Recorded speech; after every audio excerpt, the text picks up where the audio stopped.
La lumière du lustre frappa l'argenterie si violemment que j'eus l'impression de voir du verre se briser. Mon père ne leva pas les yeux en prononçant ces mots. L'argent est parti, Victoria. Le sourire de ma mère se crispa, presque satisfait, comme une expression de satisfaction. Nous avons tout transféré à la famille de Marcus. Tu aurais dû davantage soutenir notre nouvelle maison.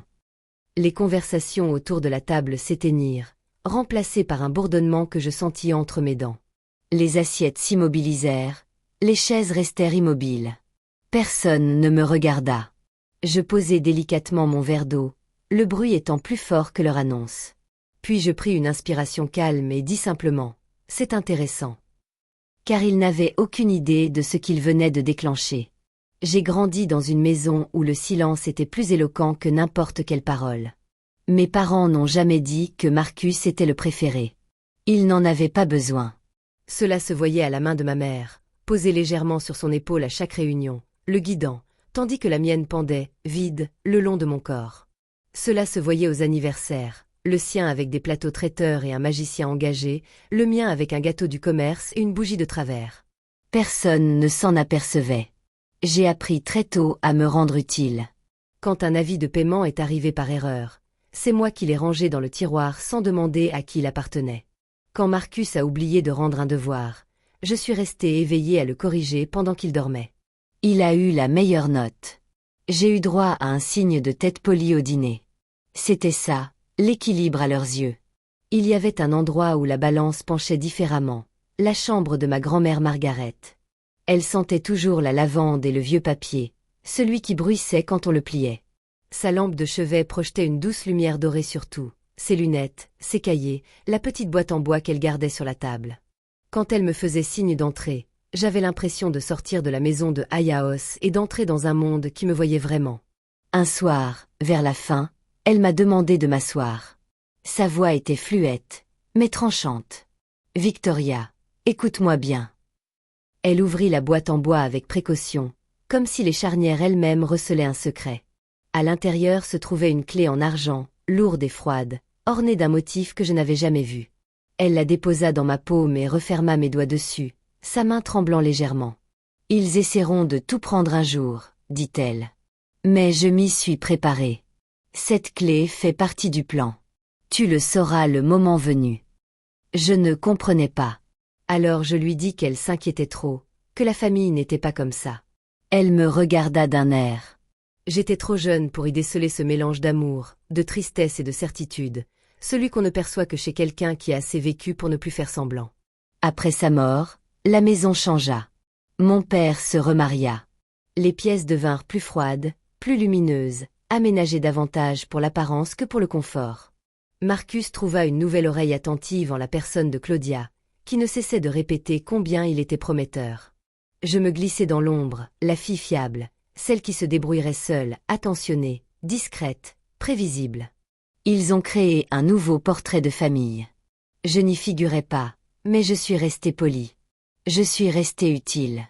Je suis restée exactement ce qu'ils attendaient de moi pour qu'ils ne remarquent pas ce que j'apprenais simplement en les observant. Leurs habitudes, leurs excuses, la façon dont ils laissaient transparaître leurs intentions. Et ce jour-là, j'ai compris que j'avais ma place dans cette famille. Non pas à table, mais juste en marge, d'où je pouvais tout voir clairement. La salle à manger me semblait plus froide à mon retour, figée dans mes souvenirs, surface vitrée, nappe blanche. Tout était agencé avec une précision chirurgicale, comme si la chaleur humaine avait été gommée. Mes parents étaient assis au centre de la longue table, Marcus et Claudia en face d'eux. Ils ressemblaient à un portrait mis en scène, chacun arborant un sourire qui se suffisait à lui-même, sans la moindre joie. Mon père posa sa fourchette d'un léger cliquetis métallique. Il ne me regarda pas en parlant. « L'argent est parti, Victoria. » Ma mère termina sa phrase d'une voix légère, presque enjouée. « Nous avons tout transféré à la famille de Marcus. C'est tout à fait logique. Tu aurais dû davantage soutenir notre nouvelle famille. » Soutenir. Nouvelle famille. Ces mots m'ont effleuré comme un souffle d'air froid. Marcus ne jubilait pas ouvertement. Il n'en avait pas besoin. Son attitude en disait long, le coude appuyé sur sa chaise, le menton légèrement relevé, comme s'il acceptait déjà un rôle qu'il n'avait pas mérité. Claudia se pencha et lissa le coin d'une serviette avec une minutie excessive. Un geste censé adoucir le coup, mais qui ne fit que l'amplifier. Personne ne me demanda mon avis. Personne ne se demanda si c'était à eux de prendre cette responsabilité. Il parlait de ma grand-mère comme si ses projets étaient un inconvénient, comme si l'œuvre de sa vie pouvait être reléguée au rang de simples ajustements familiaux. Je gardai les mains sur les genoux, les doigts légèrement repliés pour dissimuler le tremblement qui me parcourait. Mon téléphone vibra une fois sous la serviette. Un courriel, une notification, un avertissement, mais je ne le pris pas. J'observais la scène qui se déroulait sous mes yeux. Plutôt que cela, la confiance synchronisée de ceux qui pensaient l'affaire réglée. Mon père leva enfin les yeux un instant, juste assez pour s'assurer que je n'allais pas faire d'esclandre. Le sourire de ma mère s'adoucit, satisfaite de sa formulation. « On a juste besoin que tu comprennes, dit-elle. Marcus a des responsabilités maintenant. Un enfant, un avenir à protéger, comme si je n'en avais aucune. » Je levai mon verre, l'eau s'agitant doucement à l'intérieur. Quand je le reposai, le bruit fut plus sec que prévu. Chaque visage se crispa juste assez pour trahir une lueur de doute. « C'est intéressant, » dis-je. 3 mots. Calme, imperturbable. Ma mère cligna des yeux. Mon père déglutit. Marcus se redressa. Ils crurent que c'était de l'acceptation. Ils ne savaient pas que c'était le moment où tout bascula. Le parking était silencieux, hormis le cliquetis de mon moteur qui refroidissait. Assise là, les mains sur le volant, je ne le serrais pas, le tenais juste légèrement, comme si la moindre pression pouvait briser quelque chose que je n'étais pas encore prête à voir. Les lumières du plafond vacillaient lentement, dans un bourdonnement qui donnait l'impression que tout était suspendu entre 2 instants. Je n'ai pas pleuré. Je n'ai même pas tressailli. J'ai simplement respiré profondément, puis j'ai ouvert le petit compartiment sous le tableau de bord et j'en ai sorti l'écrin de velours que je gardais là sans raison apparente. À l'intérieur, niché dans un morceau de tissu délavé, se trouvait la clé en argent que ma grand-mère m'avait glissée dans la main des années auparavant. Froide, ornée, trop lourde pour un objet si petit. Je l'ai tournée entre mes paumes. Les motifs gravés captaient la lumière comme un secret qui cherchait à se confier. « Un jour, ils te montreront qui ils sont », avait-elle dit. « Et quand ce sera le cas, tu sauras quoi faire. » Je ne le savais pas alors. Maintenant, je le savais. J'ai posé la clé sur le siège passager et je l'ai fixée du regard jusqu'à ce que sa forme s'imprime dans ma mémoire, comme une boussole pointant vers le nord. Puis j'ai pris mon téléphone, qui vibrait encore de la notification du dîner, et j'ai ouvert le courriel. Une simple alerte, une tentative infructueuse, un rappel que quelqu'un dans cette pièce avait été occupé bien avant le spectacle de ce soir. J'ai éteint mon téléphone. Un silence pesant s'est installé. À l'aube, j'ai appelé le studio où je travaillais et leur ai dit que j'avais une urgence familiale. Ma voix ne tremblait pas. Je n'ai pas donné de détails. Ce n'était pas nécessaire. Puis j'ai composé le numéro sur la carte que M. Keller m'avait donnée lorsque ma grand-mère nous avait présenté, avec ce petit mot énigmatique, « Il s'occupe de tout ». Il a répondu à la 2e sonnerie, d'une voix calme et posée. « Bonjour, je vous attendais. » 1 heure plus tard, j'étais dans l'agence du centre-ville, une pièce vitrée et silencieuse surplombant la ville. La réceptionniste m'a fait entrer sans poser de questions. Ici, on ne posait jamais de questions. C'était à la fois rassurant et inquiétant. Monsieur Keller m'a salué d'un signe de tête, faisant glisser un dossier sur la table d'un geste précis. Les instructions de votre grand-mère se sont activées immédiatement après la tentative d'accès, a-t-il dit. Elle avait bien préparé le coup. J'ai ouvert le dossier. Avis d'audit, compte gelé, injonction automatique, trace de chaque tentative de virement remontant directement au même nom. Mes parents, Marcus et Claudia, leur signature authentique cette fois, ont parcouru des formulaires dont ils ignoraient qu'ils étaient surveillés. Mais le document le plus important se cachait en dessous. Un organigramme de Whitford Holdings, la force discrète qui tirait les ficelles de High Industry. La signature de ma grand-mère, une clause surlignée à l'encre. En cas de tentative d'accès non autorisée, tous les droits de contrôle seraient transférés à Victoria High sans exception. Je n'ai pas eu le souffle coupé. Mon pouls n'a pas tremblé. Tout était parfaitement aligné. Le reste de la matinée, nous avons suivi les étapes avec une précision d'horlogerie. J'ai rempli les formulaires d'autorisation, signé les lettres, approuvé l'audit interne, examiner les structures fiduciaires, vérifier les dépôts scellés liés à la clé d'argent. Chaque action était calme, précise, simple.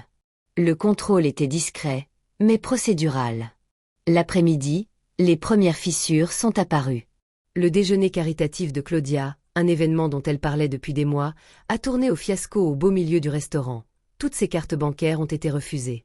Un ami a immortalisé l'instant où son sourire a vacillé, puis a complètement disparu.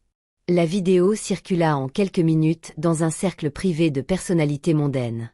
Naples peu après, sa voix chuchotant à travers le chaos qui régnait chez High Industries. Des auditeurs partout, des comptes gelés, la confusion générale. Ton père a l'air perdu. Perdu. Ce mot n'apporta aucune satisfaction, seulement une certaine clarté. Je passai la soirée à la table de ma cuisine, à ranger les documents en piles ordonnées. La clé en argent reposait à côté, reliant tous ces éléments en une ligne continue, des mains de ma grand-mère aux miennes. Je ne planifiais pas de vengeance. Je ne préparais pas de coup d'État. J'exécutais un système déjà enclenché bien avant qu'ils ne réalisent qu'ils y étaient tombés. Une fois la dernière série de signatures rassemblées, je fermai le dossier, le glissai dans mon sac et éteignis la lumière de la cuisine. L'appartement sombra dans un silence qui n'était pas vide. C'était intentionnel. Pour la première fois depuis des années, ce silence m'appartenait. Et demain, il comprendrait exactement ce que cela signifiait. Avant de poursuivre, si ce style narratif froid et incisif vous captive, vous pouvez discrètement le soutenir. Abonnez-vous, likez et restez connectés. La suite change tout. Ils arrivèrent chez High Industries juste avant midi. Ils s'entassèrent tous dans une seule voiture de location, détonnant avec leurs vêtements et leur allure. Du dernier étage, je les observais tandis que la berline s'engageait dans la zone de chargement et s'immobilisait au ralenti. Personne ne descendit immédiatement. Ce retard à lui seul en disait long. Lorsque les portes de l'ascenseur s'ouvrirent enfin, ils entrèrent en groupe. Mon père, les épaules arrondies, suivi de près par ma mère, qui lissait sans cesse la bandoulière de son sac à main. Le rouge à lèvres de Claudia avait bavé. Marcus consultait sans cesse son téléphone, faisant glisser son doigt vers le haut, incrédule, à chaque fois que le même message d'erreur s'affichait. Lorraine serrait le bébé plus fort contre elle, les yeux baissés. Ils hésitèrent sur le seuil du bureau. Pas encore le mien, pas officiellement, mais la plaque nominative sur la porte avait déjà été enlevée. Il ne restait qu'un rectangle nu, un vide là où siégeait autrefois l'autorité. Je ne me levai pas lorsqu'ils entrèrent. « Je vous en prie », dis-je en désignant les chaises en face de mon bureau. Elles obéirent à chacun de mes mouvements, raides, prudentes. Monsieur Keller était assis à la table d'appoint, silencieux, les mains jointes. Un témoin, rien de plus. Mon père s'éclaircit la gorge. Victoria, il doit y avoir un malentendu. Les comptes, ma société. Je lui fis glisser le premier document. Commençons. Actif de l'entreprise gelée, injonction automatique, tentative de transfert non autorisée signalée par 3 systèmes distincts, chaque page eurodatée, avec une trace numérique qui ne menait que dans une seule direction, la leur. Le visage de mon père se décomposa tandis qu'il lisait. Ma mère attrapa son bras et s'arrêta à mi-chemin, la main suspendue dans le vide avant de retomber sur ses genoux. Marcus se pencha en avant, la mâchoire serrée. C'est une erreur. On ne peut pas faire ça comme ça. Je plaçai une autre feuille devant lui. Votre accès au fonds fiduciaire a été suspendu dès que vous avez tenté d'en transférer la propriété. Vous avez signé la demande vous-même. Il se tut. La voix de Claudia était faible. On nous a dit que votre père avait dit que l'héritage. Vous n'y aviez pas droit. J'ai dit que grand-mère avait tout structuré pour que cela s'active au moindre contact. Je leur tournai une dernière page. De Whitford Holdings, l'actionnaire majoritaire silencieux de High Industries, la signature de ma grand-mère en bas. La clause me transférant l'autorité pleine et entière après toute activité frauduleuse. Un silence pesant s'installa dans la pièce. Expliquez-moi. Quelque chose s'était effondré. Quelque chose qu'il croyait immuable. Mon père leva enfin les yeux vers moi. Victoria, je t'en prie. Nous avons fait une erreur. Une erreur? Un mot pur. Un mot qui semblait pouvoir effacer les dégâts d'un souffle. Je gardai une voix calme. Tu as tenté de prendre ce qui ne t'appartenait pas. Tu as ignoré sa volonté, persuadé que je ne m'en apercevrais pas. Ma mère murmura. Nous pensions que tu comprendrais. Marcus a une famille. Il a besoin. Je ne la laissai pas finir. Il y a 2 options. Monsieur Keller fit glisser les formulaires préparés sur la table, le léger crissement du papier plus fort que n'importe quelle accusation. Première option, dis-je. Je porte plainte pour fraude, détournement de fonds, tentative de transfert illégal. Vous perdrez tout, et oui, il y aura des conséquences juridiques. Claudia inspira brusquement, sa main se portant instinctivement à sa bouche. Deuxième option, poursuivis-je. Vous signez ces déclarations. Aveu complet. Vous renoncez à toute prétention sur la succession, maintenant et jamais. Mon père démissionne de High Industries, avec effet immédiat. Et vous signez tous un accord de confidentialité. Personne ne parla. Personne ne protesta. Leur pouvoir s'était évaporé depuis des heures. Marcus s'empara le premier du stylo, non par courage, mais avec le désespoir de celui qui comprenait enfin la profondeur du gouffre qu'il avait creusé. Il signa d'un geste appuyé, l'encre marquant la page. Claudia suivit, les yeux brillants, sa signature petite et tremblante. Lorraine serra le bébé contre elle et détourna le regard. Ma mère fut la dernière. Elle me fixa longuement, comme si elle cherchait la version de moi qui aurait jadis réparé les dégâts. Ils ont créé. Elle ne l'a pas trouvé. Elle a signé. Mon père n'a pas regardé sa propre signature lorsqu'il l'a apposée sur la page. Il a simplement posé le stylo délicatement, comme si un mouvement brusque pouvait briser ce qui était fragile entre nous. Plus rien de fragile ne subsistait lorsque M. Keller a ramassé les formulaires. La réunion était terminée d'une manière qui semblait absolue. Ils se sont levés lentement, une procession silencieuse de personnes dépouillées de la certitude qu'elles portaient autrefois comme une armure. À la porte, mon père s'est arrêté. Depuis combien de temps? A-t-il demandé doucement. Est-ce que tout cela est en cours? J'ai croisé son regard. Depuis le jour où tu as supposé que je n'aurais pas ma place dans cette famille? Il a hoché la tête d'un petit mouvement de défaite, puis s'est éloigné, suivant les autres dans le couloir. Et comme ça, la pièce m'appartenait entièrement. Après leur départ, le bureau semblait incroyablement silencieux, comme si leur absence avait ramené l'air à sa forme originelle. La ville s'étendait au-delà des murs de verre, des centaines de fenêtres, captant la lumière de fin d'après-midi, chacune clignotant comme un rappel silencieux que la vie continuait, indifférente à tout ce qui s'était passé. Je restai assise un instant, laissant le silence s'installer. Pas le silence qu'ils utilisaient pour me tenir à l'œil. Celui-ci était différent. Celui-ci me répondait. La clé argentée reposait sur le bureau, à côté des accords signés. Son poids inchangé, sa signification entièrement transformée. Je la pris et sentis le métal froid contre ma paume. Ce n'était plus un avertissement. C'était une passation de pouvoir. La photo de ma grand-mère se trouvait dans un coin du bureau, légèrement tournée vers moi. Son sourire n'était pas triomphant. Il était entendu, comme si elle avait anticipé cette scène précise, ce silence précis, bien avant notre arrivée. J'ouvris le dossier de présentation de la fondation Margaret Whitford, celui qui avait traversé toutes les tempêtes sans être touché. Les pages détaillaient le soutien aux femmes qui se reconstruisent après une trahison financière ou familiale. Des subventions, une assistance juridique, des transitions en douceur, un plan pour quelque chose de plus sain que la vengeance, de plus stable que la colère.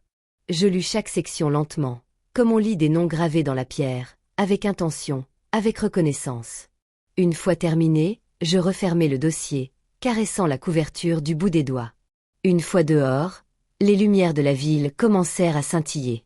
Rien de dramatique, juste le monde qui s'abandonnait au crépuscule. Je fermai la porte du bureau et jetai un dernier regard à cette pièce qui avait abrité des décennies d'autorité. Désormais, elle abritait la mienne. Avant, je croyais que le silence était l'espace où ils m'avaient enfermé pour me maintenir sous leur joug.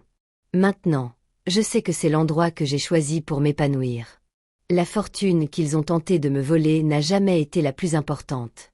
Ce que j'ai conservé, c'est ce qu'ils n'ont jamais compris, le calme qui suit la vérité. La limite qui n'a besoin d'aucune autorisation, le silence qui ne répond à personne.